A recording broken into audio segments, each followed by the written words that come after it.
여러분, 성경 전체를 계란으로 취급하면 로마서는 계란의 노란 자위입니다. 그리고 또 로마서 전체를 취급한다면 로마서 전체가 계란이라면 로마서 8장은 노란 자위입니다. 그렇기 때문에 로마서 8장은 성경 중에 성경이요 하나님이 우리에게 대해서 계시하신 말씀 중에 말씀인 것입니다. 로마서 8장은 정말로 귀한 하나님의 계시입니다. 그럼 26절 우리 다 같이 읽겠습니다. 이와 같이 성령도 우리 연약함을 도우시나니 우리가 마땅히 빌 바를 알지 못하나 오직 성령이 말할 수 없는 탄식으로 우리를 위하여 친히 간구하시느니라. 성령도 우리 연약함을 도우시나니. 여러분, 하나님은 삼위일체 하나님이십니다. 아버지 하나님과 아들 예수님과 아버지와 아들로부터 나온 성령 하나님, 삼위일체 하나님이십니다. 하나님은 절대 보도한 하나님이 아니십니다. 아버지와 아들과 성령 삼위 하나님께서 하나로 일하시기 때문에 그곳에 사랑이 넘쳐야 합니다. 아버지와 아들과 성령이 하나로 묶어는 것은 사랑입니다. 그렇기 때문에 하나님은 사랑이죠. 사랑 아니고는 이렇게 묶어질 수가 없습니다. 절대 사랑입니다. 그러니까 추호도 틈이 나지 않습니다. 아버지와 아들과 성령 사이에 갈등은 없습니다. 완전한 사랑이 완전히 아버지와 아들과 성령 삼위 하나님이 일체로 한 하나님으로 일하게 만들어 주시는 것입니다. 그런데 구약 4,700년 동안에는 하나님께서는 아버지로 계시죠.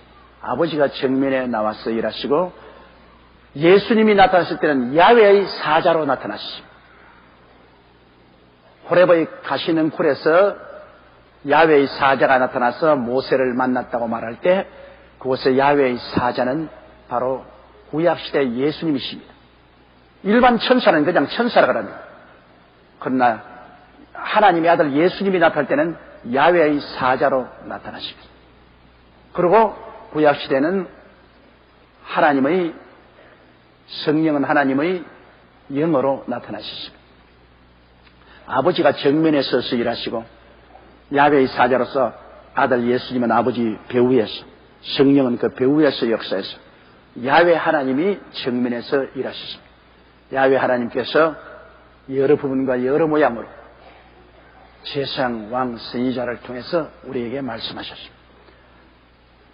그러나 이제 야훼 아버지께서 때가 참에 그 아들 예수 그리스도를 육신의 몸으로 보내십니다. 야훼의 사자가 이제 예수님으로 오신 것입니다. 예수님은 인류를 죄에서 구원한다는 이름인 것입니다. 그러므로 야훼의 사자인 하나님의 아들이 예수 그리스도라는 이름으로 육신을 쓰고 세상에 오시자 아들의 시대가 왔습니다. 이제 예수님께서 정면에 나서고 아버지는 예수님 배후에서 성령님도 예수님 배후에서 일을 하셨습니다. 그래서 예수님께서 하늘나라의 복음을 선포하시고 그런 십자가에 못 박여 몸을 찢고 피 흘려 죽었다가 부활하심으로 아버지께서 계획하신 뜻을 다 이루셨습니다. 그래서 예수님이 성천하시자 그 다음 오신 분이 보혜사 성령이십니다. 오순절날 성령께서 강림하셨습니다. 그래서 성령 시대가 돌입한 것입니다. 여러분, 오늘날 우리가 사는 이 시대는 성령 시대입니다. 이제는 아버지도 성령을 통해서 아들 예수님도 성령을 통해서 역사하십니다. 성령을 통하지 않고는 나타나지 않습니다. 그렇기 때문에 성령이 오셔서 오순절날에 교회가 설립되고 이제는 성령을 통해서 하나님 아버지와 예수님도 역사해 주신 것입니다. 그렇기 때문에 성령을 통하지 않고는 하나님께서 역사하지 않습니다. 우리 모든 역사는 성령을 통해서 하죠. 제가 지금 여러분에게 말씀을 전하는데 이 말씀이 직접 여러분 귀에 돌아가는 건 아닙니다. 여러분과 나 사이에 공기가 있어가 공기가 진동을 해서 여러분 귀에 들어가는 것입니다. 이것이 진공이면 제가 아무리 외쳐도 여러분에게 한 말도 전달되지 않습니다. 공기가 바로 여러분 속에 들어가는 매체가 되는 것입니다. 이처럼 아버지 하나님과 예수님의 역사도 성령을 통해서만 우리에게 다가오는 것입니다. 성령 없이는 안 돼요. 오늘날 그러므로 이 성령 시대에 성령님을 모른다는 것은 이것은 아버지와 아들도 모른다는 것입니다. 성령님 인격으로 와 계시는데 항상 성령님을 인정하고 환영하고 모시드리고 의지해야 되고 성령 충만해야 됩니다. 성령님의 감화 감동으로 우리가 회개하고 예수를 구주로 모시면 보혈로 씻음 받자 성령이 우리를 성전 삼고 들어와 있습니다. 성령을 받죠. 예수 믿으면 성령 받습니다. 그러나 성령을 받는 것하고 성령으로 충만한 것하고는 틀립니다.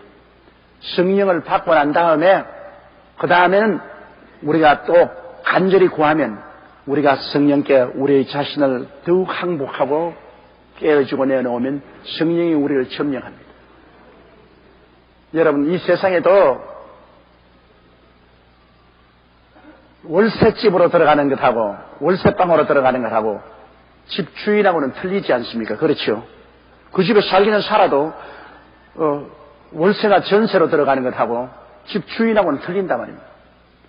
오늘날 우리가 중생활을 했으면 성령께서 우리에게 월세나 전세로 들어온 것과 한 가지인 것입니다.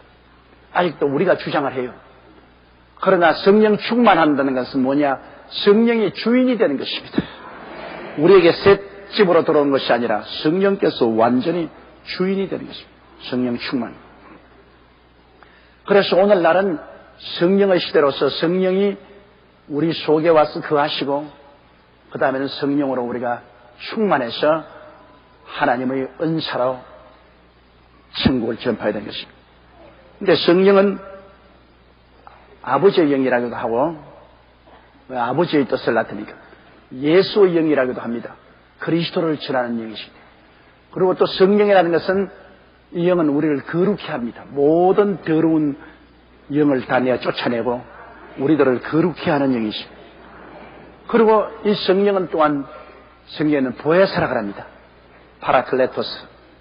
이 보혜사란 하나님께로부터 부름을 받아 우리를 돕기 위해서 항상 곁에 와서 계신 분이라는 것입니다.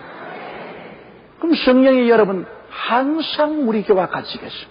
일평생 예수 믿는 동안 일평생을 성령은 우리와 함께 계셔서 우리들을 품에 품고 길러주신 것입니다.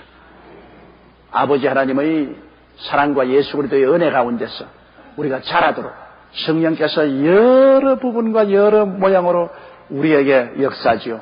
우리를 죄를 지으면 가책을 얻게 해서 회개하게 만드시고 게을러지면 회개하여 말씀을 사모하고 하나님을 간절히 찾게 만들어주시고 기도하지 아니하면 기도하게 만들어주시고 말씀을 읽지 않으면 말씀을 사모하게 해주시고 어찌한지 새 속에서 우리를 분리시켜서 하나님의 나라 백성으로서 하나님을 추구하면서 살 수 있도록 매일같이 성령이 도와주시기 때문에 우리가 신앙생활할 수 있습니다. 여러분이 오늘 이 교회에 나오신 것도 성령이 여러분을 이끌어서 나오게 하신 것입니다. 성령이 여러분 마음속에 하나님을 사랑하고 교회에 올 수 있는 마음을 주시고 소원을 일으켜주기 때문에 오셨죠. 신앙은 그러므로 성령 아니고는 우리 마음속에 존재할 수가 없습니다. 그런데 이 성령이 우리 연약함을 도우신다고 하는 것은 참 놀라운 일입니다. 우리가 연약하잖아요. 영적으로 연약하고 정신적으로 연약하고 육체적으로 연약하고 도덕적으로 연약해서 우리는 시험에 잘 뜹니다. 영적으로도 심적으로도 육체적으로도 환경에서 쉽게 시험에 들고 마귀의 올무에 걸리고 함정에 빠지고 상처를 입고 하는 것입니다. 그건 왜냐하면 우리가 힘이 없기 때문인 것입니다. 힘이 있으면 우리 환경을 능히 극복할 수 있는데 힘이 없으면 이 불리고 저 바람에 불리고 바람 부는 대로 물결 치는 대로 흘러갈 수밖에 없습니다. 우리 예수 믿는 사람들이 예수를 믿고 난 다음에도 이 세상에서 신앙생활을 할 만한 힘이 없어요. 마음은 원이로되 육신이 약하다. 힘이 없어요. 그런데 그 힘을 주시는 분이 성령인 것입니다. 우리 연약함을 도우십니다. 여러분 베드로 보십시오. 얼마나 힘이 없었기에 지금 당신의 주가 안나스와 가야바의 뜰에서 얻어맞고 수염이 뜯기고 얼굴이 피투성이가 되어 항아리처럼 퉁퉁 부어서 있는데 그 앞에서 조그마한 기집아이가 너도 예수와 함께 겟세마네 동산에서 있었다. 그러니까 웃기지 마라. 나는 예수가 누군지도 모른다. 베드로의 참 심정은 그렇지 않았지요. 그러려고 하면 왜 예수님이 끌려간 그 자리까지 찾아 따라갔겠습니까? 사랑했지만은 육신이 약하단 말이에요.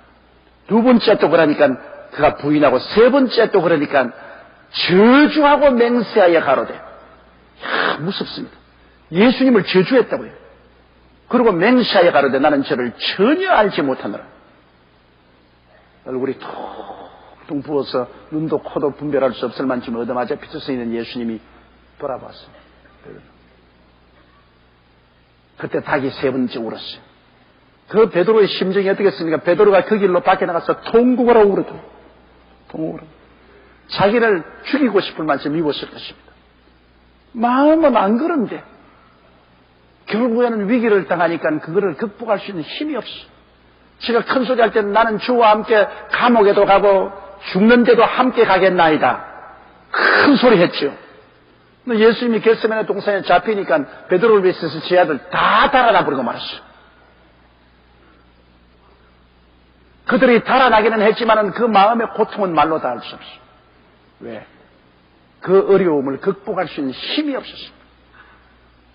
그러나 그런 연약하고 보잘것없는 제자들이 오순절날 성령을 받고 난 다음에는 그 급쟁이 베드로가 나가서 외침에 3,000명이 회개하고 그 이튿날 5,000명이 회개하고 그 다음에는 그는 감옥에도 죽는데도 두려움 없이 나갔습니다. 나중에 로마에서 잡혀서 그는 죽을 때 전설은 이렇게 말했습니다. 주님께서 십자가에 바로 못 박혔는데 나는 주님을 3번이나 부인한 사람으로 나는 바로 십자가에 못 박힐 자격이 없다. 나를 거꾸로 매달려. 그래서 베드로는 거꾸로 매달려 죽었다고 합니다. 그래도 그는 부인하지 않았습니다. 예수님의 제자들 중에 사도 요한만 자기 수명으로 돌아가셨지. 그 이외에는 다 순교당했습니다. 예수님을 버리고 도망치던 그들이 성령을 받고 난 다음에 사자같이 용맹한 신자들이 되어서 그들은 다 자기의 순교의 피로서 신앙의 도장을 찍은 것입니다. 이것이 성령 받기 전에 제자들하고 성령 받은 후에 제자들이 다른 점인 것입니다. 성령 받기 전에는 마음은 원이로 돼 육신이 약했습니다. 그러나 성령을 받고 난 다음엔 마음이 원하는 대로 성령의 도우심을 받아 육신의 연약함을 극복할 수가 있는 것입니다. 이렇기 때문에 성령을 받아야 돼요. 성령을 받지 않고는 우리 마음대로 신앙생활을 하지 못합니다. 성령이 우리 연약함을 도와주십니다. 주님을 사랑하는 그에도 도와주시고 연약하여 기도를 잘못할 때 기도하게 도와주시고 신앙도 도와주시고 거룩한 삶을 살지 못할 때 성령이 우리를 도와주셔서 회개하고 자복하고 거룩한 삶을 살도록 우리에게 변화의 역사를 베풀어 주십니다. 성령도 우리 연약함을 도우십니다. 그러므로 오늘날에 와서 우리는 연약하다는 것을 자랑 삼을 수가 없습니다. 다 연약하죠. 그러나 하나님이 연약함을 도와주기 위해서 성령을 보내주셨는데 성령을 모른다고 변명하는 것은 몰라도 연약하던 변명은 이제 안 됩니다. 성령도 우리 연약함을 도와주기 위해서 24시간 우리와 함께 계시고 우리가 성령님을 인정하고 환영하고 모시드리고 의지하고 성령의 도움을 원하면 성령은 지금도 우리를 도와주시는 것입니다. 그러니 연약하다는 말을 어떻게 하겠습니까? 이제는 변명이 되지 않죠. 우리가 성령을 무시하고 박대했다는 그 죄밖에 없습니다. 이렇기 때문에 항상 우리는 성령을 의식하고 시시각각으로 마음속으로 성령께 의지하고 기도할 때도 성령님 도와주시옵소서. 말씀을 읽을 때도 성령님 도와주시옵소서. 전도할 때도 성령님 도와주시옵소서. 왜? 성령이 항상 우리에게 와서 우리를 도와주는 것입니다. 성령의 도움을 받아 우리 하나님을 믿고 예수님을 믿고 전도하고 신앙생활을 성공적으로 할 수 있는 것입니다. 그러므로 너무나 귀합니다. 성령님을 알고 믿고 의지한다는 것은 너무나 귀합니다. 그분 없이 우리가 신앙생활을 할 수 없습니다. 아버지는 보좌에 계시고 예수님은 일을 다 이루시고 보좌 우편에 앉아 계십니다. 앉아 있다는 것은 일을 다 이루었다는 것입니다. 일이 이루어지기 전에는 서서 있죠. 앉아 계시다는 것은 다 이루었다. 예수님이 구원한 역사는 다 이루었습니다. 그러나 성령은 지금 일하고 계십니다. 우리 속에서 교회 안에서 이 세상에서 주의 복음을 나타내기 위해서 일하고 계실 것입니다. 이 성령과 우리는 같이 동력을 해야 되는 것입니다. 이와 같이 성령도 우리 연약함을 도우시니 우리가 마땅히 빌 바를 알지 못하나 성령이 말할 수 있는 탄식으로 우리를 위하여 진익한 것입니다. 제일 중요한 것이 우리 신앙생활의 기도입니다. 기도는 신앙의 호흡입니다. 우리가 기도를 거치면 만사가 끝입니다. 기도를 거치면은 그 다음에는 성경을 읽어도 무슨 의미인지 알지 못하고 교회 와서 예배를 드려도 무슨 말인지 알아들을 수 없고 그리고 기도를 거치면 영이 잠들어 버리기 때문에 찬송도 하지 못하게 되고 하나님도 못 섬기게 돼요. 기도는 바로 동력입니다. 다이아나모가 들어가야 전기가 생산되고 전기가 생산되어야 모든 것이 움직이는 것처럼 우리 신앙생활의 모든 것이 기도로부터 힘을 얻는 것입니다. 기도해야 돼요. 기도하지 않으면 잠들어 버려요. 그런데 성령께서는 기도를 도와주십니다. 우리가 기도 못할 때 기도하게 해주시고 기도할 때 힘이 없으면 힘을 도와주시고 오래 기도 못할 때 오래 기도하도록 성령께 의지하는 성령이 도와주시고 보통으로 기도를 간절히 하지 않습니까? 여러분 기도가 그냥 뱃속에서 솟아나오는 기도를 할 때 그게 능력이 있지요. 입술에 붙어서 발랑발랑 말하는 것은 별 큰 힘이 없어요. 입술로서 그냥 속에서부터 우러나오는 게 뜨겁게요. 속에서부터.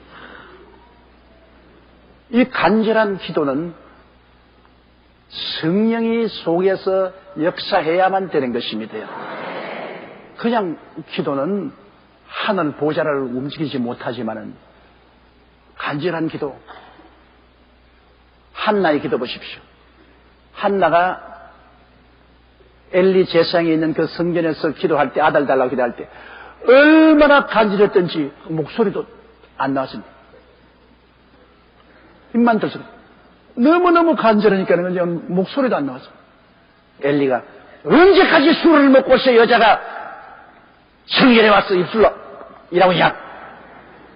그러니까 제사장님 내가 술이 취한 것이 아니라 너무너무나 마음에 간절한 소원이 있어 말로 표현할 수 없는 안타까움이 있어 내가 기도를 하다니 그렇게 되었으니 내 소원대로 될지어다. 그래서 사무엘을 낳았지 않습니까? 간절한 기도.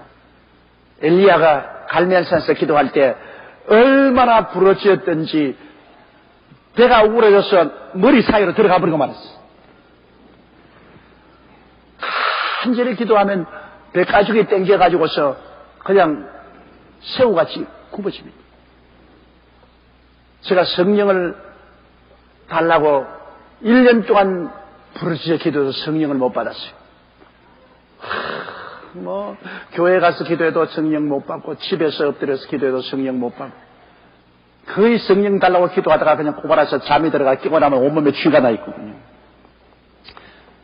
그러다가 신학교 다닐 때 삼각산에 올라가서 꼭대기에서 밤새도록 기도를 하는데 새벽녘에 가서 얼마나 간절하게 부러졌던지 배가 그냥 막 배 창자가 꼬여가지고서 완전 새우덩처럼 되더라고요. 온몸이 막 새우덩이 굽어진 이런 간절한 애절함이 있어 부러지니까 그때야 비로소 성령 충만을 받고 방언을 말하기 시작했어요. 그런 애절하고 간절히 구하는 것이 오늘 성령 달라고 하는 사람들도 그냥 불러 주여 불러 그러다 그만 집어치워버립니다. 그러면 성령 못 받죠. 아주 죄를 회개하고 정말 성령을 구하는 것이 사슴이 시냇물을 사모하는 같이 헐떡이 아닙니다. 목마른 사람이 물을 사모한 듯이 그냥 간절한 갈급함이 있어야 돼요. 이 갈급함이 없으면 하나님을 감동시키지 못해요. 그런 간절한 갈급함이 있어서 주님께 막 성령 달라고 부르시면 그럼 언제 받죠? D.L. 무디 선생 같은 사람은 성령 달라고 얼마나 간절히 간구하면서 유혹 시내를 걸어가는데 그냥 길바닥에서 성령이 임해가지고서 뭐 길바닥에서 감당을 못하니까 뛰어가서 친구 집에 들어가서 엎드려서 기도를 하고서 성령 불이 너무 나니까 하나님 제발 손을 좀 떼주십시오. 내가 못 살겠습니다. 그렇게 성령이 부어지죠. 난 옛날에 세레모니 있을 때 보니까 우리 교회 성도 남자 성도 한 분 중에 성령 받고 싶어가지고서 직장에 가시도 시간만 있으면 엎드려 기도하고 성령 달라고 기도하는데 아침에 밥상을 받고 밥 먹으려고 하다가 성령이 임해가지고 밥상 다 날아가 버렸습니다. 막 진동을 하고 막 이러다가 밥상 다 날아가 버리고 호암감 치고 뛰고 꿀리고 뭐 아침에 성령이 충만히 받았어요. 그 갈급한 마음을 가지고 주님을 찾으면 언제 주님이 찾아오실지 모르는 것이 하나님 찾아오시고 그러니까 말할 수 없는 탄식으로 기도하는 것. 오늘날 되게 막 그냥 의식적으로 기도하지만은요. 사람들이 어려운 공공한 데 처하게 되면은 그때는 말할 수 없는 탄식으로 기도하잖아요. 마음을 다하여 부르시는 기도. 그때 성령의 우리 기도를 도와주실 때는 그런 간절한 탄식을 가지고 기도할 수 있게 되는 것입니다. 그런 기도는 하나님 보좌를 움직여요. 마귀의 뿌리를 통째로 뽑아버린 것입니다. 이 간절한 기도가 얼마나 중요한지 몰라요. 성령이 도와주셔야 이 간절한 기도가 나오는 것입니다. 제가 내게 간구하리니 내가 응답하리라고 성경은 말씀합니다. 너희는 내게 부르짖어라 내가 내게 응답하리라. 그것은 이 말할 수 없는 탄식으로 기도하는 것입니다. 그런 탄식의 기도 중에 하나가 방언 기도입니다. 방언은 우리가 마땅히 빌 바를 모르지 않아요. 그러나 하나님이 미리 우리 주위 환경에 다가올 것을 위해서 기도를 하게 할 때는 말할 수 없는 탄식으로 막 방언으로 기도합니다. 미국에 제가 잘 아는 베일러스 목사님이라고 하는 목사님이 계시는데요.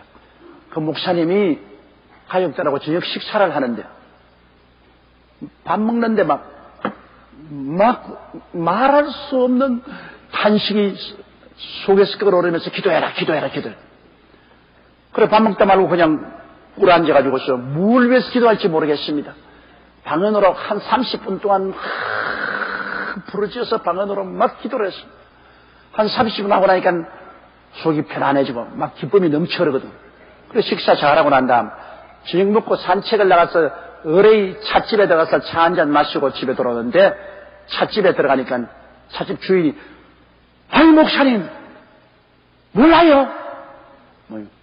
목사님 아버지 어머님이 차를 타고 가다가 큰 트럭에 부딪혀 트럭에 깔려버렸습니다. 못 살아났을 겁니다. 빨리 병원으로 가보세요. 그래 너무 놀래가 목사님이 그냥 택시를 불러서 타고 병원으로 뛰어가니까 아버지는 말짱하고 어머니는 얼굴만 조금 긁혀 있거든요. 그래 어떻게 되냐 이거. 그 아버지 하는 말이 차를 타고 오다가 큰 트럭하고 정면으로 부딪혔는데 어느 큰 손이 나타나더니만 아버지와 어머니를 밖으로 그냥 차 밖으로 밀어내버렸습니다. 그래 그들이 그 부딪히자마자 차에서 튕겨나와서 저 보도로 튕겨나와 버렸는데 차는 납작하게 이렇게 돼버렸어요. 트럭에 깔렸어요. 그래 그 시간이 언제냐고 보니까 밥 먹다 말고 기도하는 그 시간이에요. 그 부모님이 탄 차가 트럭에 깔릴 그 마귀가 그렇게 할 계획을 하고 있었는데 하나님 미리 아시고 그 베일러스 목사님에게 간절한 마음으로 기도하게 방언으로 기도하게 해서 그 기도가 통과되었기 때문에 이제 평안했단 말이에요. 그 미리 기도해 놓았으니까 하나님이 사자를 보내서 튕겨나게. 그러므로 방언 기도는 여러분 이런 효과를 발생합니다. 방언 기도는 우리가 하나님께서 마음에 갈급한 이 기도의 소원을 일으킬 때 무엇을 위해서 기도할지 모르지 않아요. 그때는 방언으로 기도하면 좋습니다. 저는 저희 삶 속에 그런 갈급한 마음이 있어 방언으로 기도한 적이 한두 번이 아닙니다. 하나님이 아는 것도 있고 모르는 것도 있고 주위에 다가올 여러 가지 문제를 미연에 방지해 주시고 하나님이 끌어주시기 위해서 방언으로 기도하게 해요. 갈급해지는데 말로 다 할 수 없어요. 막 이렇게 돼요. 그냥 막 성령이 기도하라고. 그런데 뭐 무엇을 기도할지 어찌 알아요. 그냥 막 방언으로 그냥 있는 힘을 다해서 땀을 뻘뻘 흘리고 기도하면은 나중에 평안해져요. 그러면 알지 못하는 사이에 중대한 문제가 해결되었구나 하는 것을 알 수 있습니다. 이러므로 여러분, 하나님 성령이 여러분에게 기도를 시키거든 방언으로 기도하세요. 성령이 말할 수 없는 탄식으로 우리를 위하여 친히 강구하시오. 친히. 그러니까 우리를 통해서 기도하는 것은 아는 말, 우리를 통해서 기도. 친히 기도하는 것은 방언은 성령님이 친히 기도하는 거죠. 그 뭐 방언 뭐 알도 몰라는 슈알라 하는 게 그게 무슨 이익이 있냐? 여러분, 이익이 없으면 왜 주님께서 우리에게 방언 기도를 주시겠습니까? 마가복음에도 주님께서 말씀하기를 저희가 내 이름으로 귀신을 쫓아내며 새 방언을 말하며 하십니다. 우리가 해야 될 일은 귀신 쫓아내는 것이 제일 첫째고 둘째는 방언을 말하고 병 위에서 기도하는 것도 맨 마지막입니다. 저희가 내 이름으로 귀신을 쫓아내며 새 방언을 말하며 뱀을 집으며 무슨 독을 마실지도 해를 받지 아니하며 병든 자에게 손을 얹어정 나으리라. 그 주님께서 주신 표적 중에 둘째가 방언입니다. 그만큼 방언 기도가 중요한 이 방언을 통해서 우리가 하나님과 비밀을 말할 수 있기 때문에요. 고린도전서 14장에 보면은 방언은 사람에게 하지 않고 하나님께 하는 우리가 알아듣지 못하고 하나님과 비밀을 말한다. 그럼 우리가 방언으로 기도하면 옆에 사람도 못 알아듣고 자기도 못 알아듣죠. 우리 영이 하나님과 비밀을 말하는 거예요. 여러분, 비밀은 알아들으면 비밀이 안 되죠. 그러니까 방언으로 기도하면은 하나님과 내 영만 알지 천사도 못 알아듣고 마귀도 못 알아들어요. 내가 오스트라리아에 가서 들은 이야기인데요. 그 성도 중에 그 형님이 지금 병원에서 수술을 받아 죽게 되었는데 그 동생이 갈급해가지고서 방언으로 막 기도를 하니까 환상이 딱 나타났는데 마귀 두 마리가 하나는 자기 오른쪽 어깨 하나는 왼쪽 어깨에 앉아있으면서 서로 뭐라 하냐면 무슨 말하니? 너 알아듣니? 몰라. 이쪽에도 너는 알아듣니? 무슨 말인지 몰라. 그런데 아이고 우리 귀가 너무 아파서 못 견디겠다. 고통스러워 괴로워 견디겠다. 에라 도망치자. 그래서 확 도망을 치더랍니다. 그런데 나중에 보니까 병원에 있는 형님이 수술해서 살아났어요. 그 이야기를 내가 이야기 들었는데요. 그러니까 이 비밀을 말하기 때문에 귀신도 못 알아들어요. 천사도 못 알아듣고 귀신도 못 알아듣고 하나님과 비밀로 이야기합니다. 비밀은 누가 알아들으면 비밀이 안 돼요. 요새 사람하고는 비밀이 없어. 요거 절대 네게만 말한다 그러면 고만하기 전에 요거 절대 네게 말한다. 사람에게는 비밀이 없어. 그러나 하나님과 우리 사이의 비밀은 꼭 지켜지는 것입니다. 그렇기 때문에 여러분 비밀을 아무에게나 말한 줄 압니까? 비밀은 아주 친한 사람끼리 말하는 것입니다. 정말 가슴을 펴놓고 서로 운명을 같이 할 수 있는 사람에게 비밀을 말하지요. 아무에게나 비밀을 말하면 그 비밀이 안 되죠. 지켜지지도 않고 친해져야 비밀을 말해요. 친하지 않으면 비밀 안 해요. 성령에게 우리가 비밀을 방언으로 말하면 하나님께 비밀을 말한다는 것은 그만큼 하나님과 내가 친해진다 그 말인 것입니다. 가까워집니다. 방언기도 많이 하면 굉장히 가까워집니다. 방언기도 많이 하면 하나님이 내 안에 내가 하나님 안에 굉장히 가까워져요. 그리고 또 하나님은 통역의 연사를 주시면 방언을 통해서 통역을 주심으로 예언과 같은 효과를 발생합니다. 예언을 직접 주실 수도 있지만은 하나님은 방언을 하게 하시고 그 방언으로 통역을 하게 하십니다. 방언 통역. 가짜로 하는 사람도 많지만은 하나님 성령이 정말 계시해서 통역을 주시면 방언 통역을 통해서 예언과 똑같은 효과로서 하나님 말씀을 받아들일 수 있죠. 그리고 또 이 방언 기도는 여러분 우리 속을 전부 씻어내는 역할을 합니다. 이사야서 28장 11절입니까? 거기 보면 떨리는 입술과 다른 방언으로 이 백성에게 말씀하시리라. 이것이 너희 안식이요 이것이 너희 상쾌함이니 너희는 곤비한 자에게 안식을 주라고 하셨습니다. 마음 속에 사람은요 이 우리가 아는 현재 의식 밑에 감추인 잠재 의식이 있습니다. 잠재 의식이 있어요. 그 우물에 보면 우물 표면 밑에 깊이 있지 않습니까? 그 밑에 여러분 애들이 동네 애들이 우리 시골에 가면 집신장도 던져버리고 고양이 죽은 것도 던져 넣어버리고 그런 거 많습니다. 그러면 우리는 모르는 사이에 그 우물 밑바닥에는 집신짝도 있고 고양이 죽은 것도 있고 빗자리 자루도 있고 근데 그것도 모르고 동네 사람들 물 퍼먹죠. 근데 언제 그게 들어요? 비가 많이 와가지고서 막 우물물이 넘쳐날 때는 우물 표면에 막 기름띠가 막 떠요. 막 고양이 썩은 그 기름띠도 뜨고 말이죠. 막 이런 빗자리 기름띠. 그때 밑에 있던 것이 위로 떠올라옵니다. 그럼 야 이거 큰일 났다. 이거 소재해야 되겠다.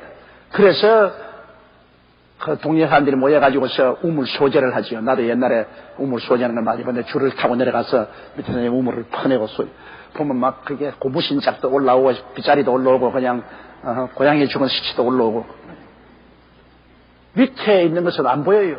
우리도 한 가지입니다. 우리의 생각은 표면인데 우리 밑에 잠재의식이 있어요. 사브컨셔스니스로 잠재의식이 있어서 우리가 인생을 살아가면서 괴롭고 고통스러운 것은 전부 다 그 밑으로 던져 넣어버려요.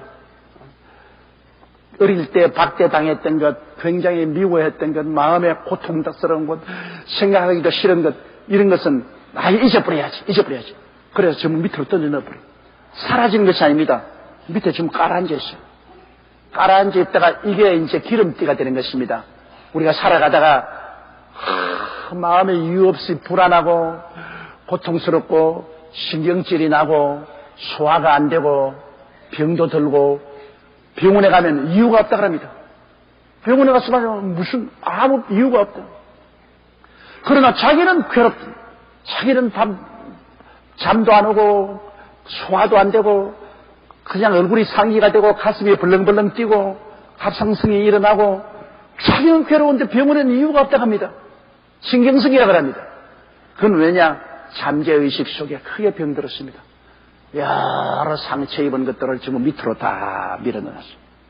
그 자기도 그거 뭔지 몰라요. 그걸 끌어내야 됩니다. 요사이 소위 말하는 심리학자나 정신분석학자들이 가면 앉혀놓고 꿈 이야기를 하라고 이야기를 하라고 자꾸 이야기 듣잖아요.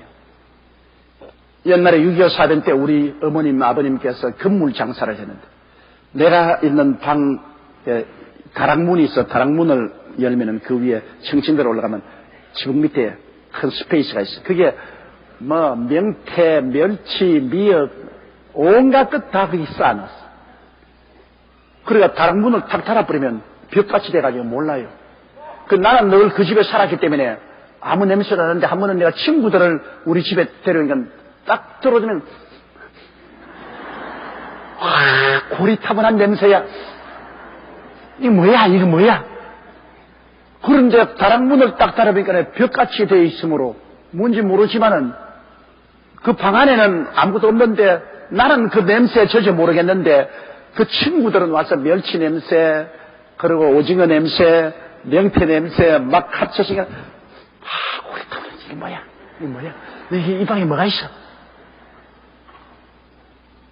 그래서 내가 끝까지 다락문을 안 열었습니다. 왜냐하면 그때는 왜 그런지 건물 장사하는 게 부끄러워가지고서요. 몰라 냄새 안 나는데 무슨 냄새 나 나면 네 코가 나쁘지 뭐 무슨 냄새가 나.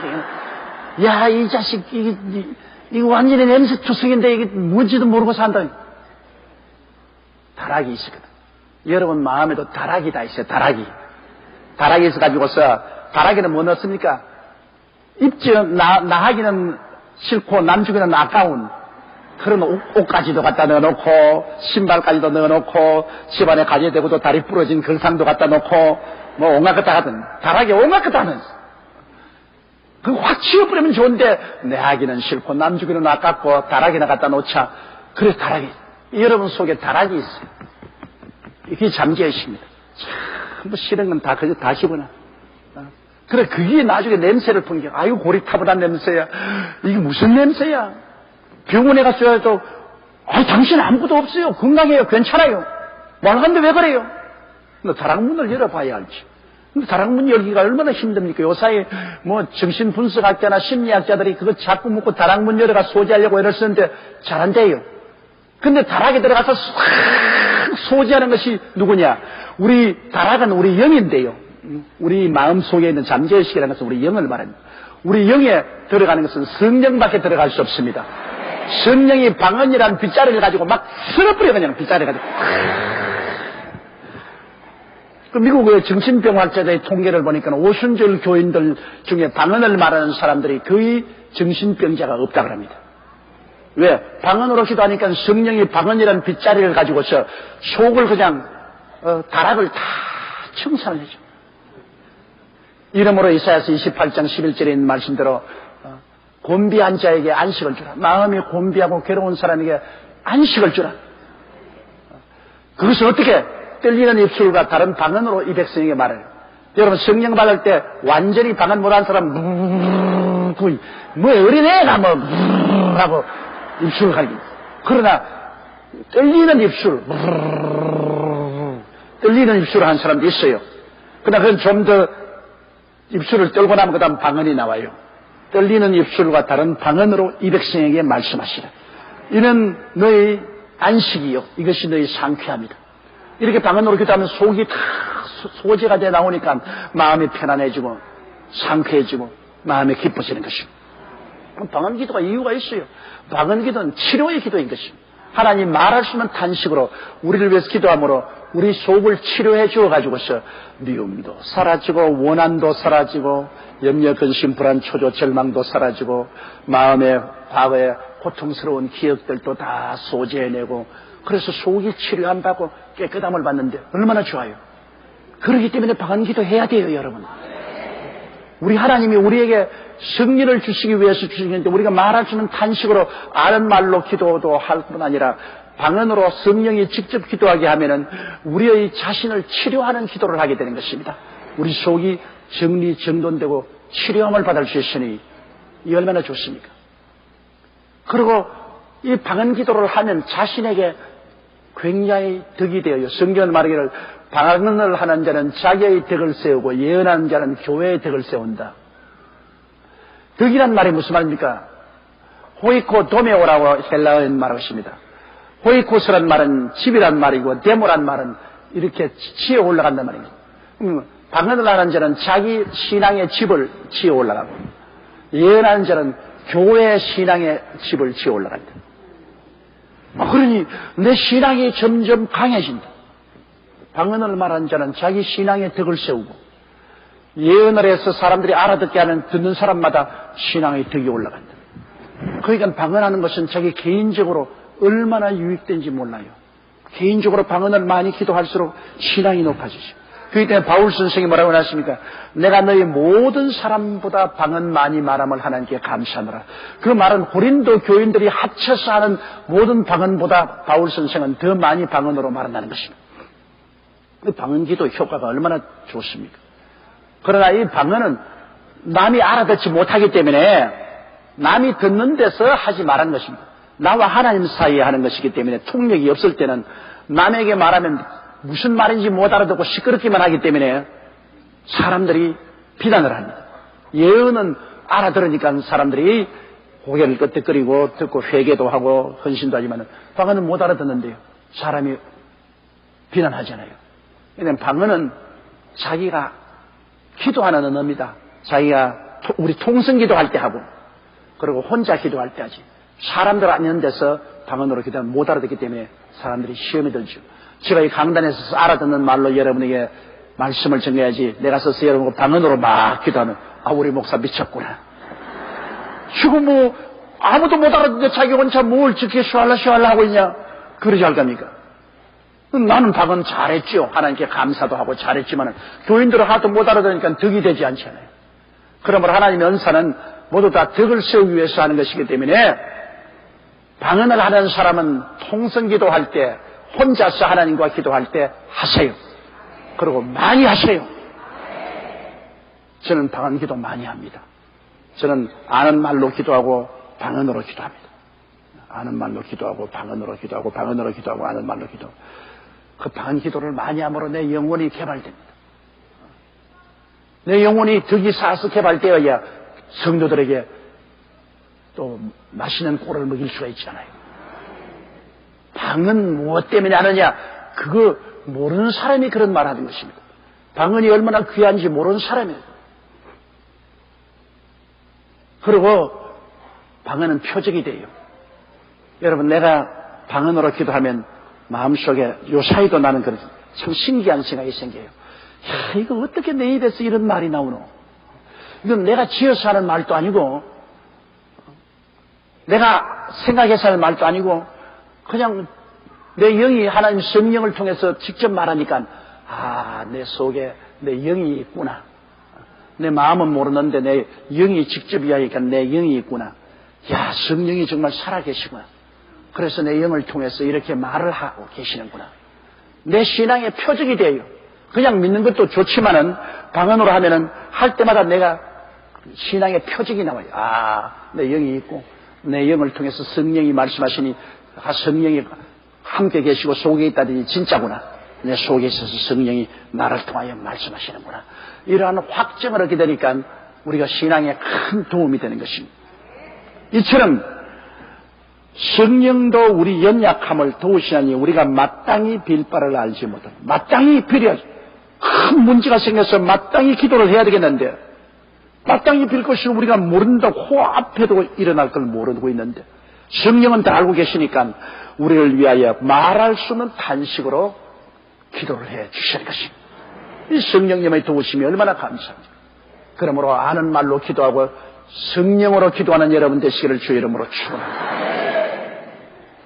방언기도 하는 사람 한번 손 들어보세요. 방언기도 하는 사람. 아직 못하는 사람 부끄럽지만 한번 손 들어보세요. 못하는 사람도 많죠. 용용 죽겠지.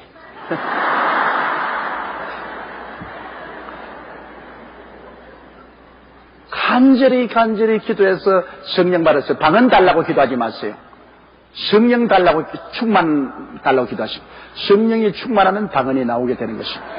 성령 충만이 달라고 기도하고 이미 방언 말하는 사람도 기도를 많이 안 해가지고서 방언이 유창하게 뱃속에서 나오지 않고 입술만 달싹달싹하는 사람이 있어요. 기름 부으심이 많이 사라진 사람입니다. 뜨거운 열정으로 방언이 나오지 않고 입술만 달랑달랑 이런 사람은 재충만 받아야 됩니다. 다시 더 회개하고 주님 앞에 재충만 받아서 뜨거운 열정으로 방언 기도할 수 있도록 그렇게 되어야 되는 것입니다.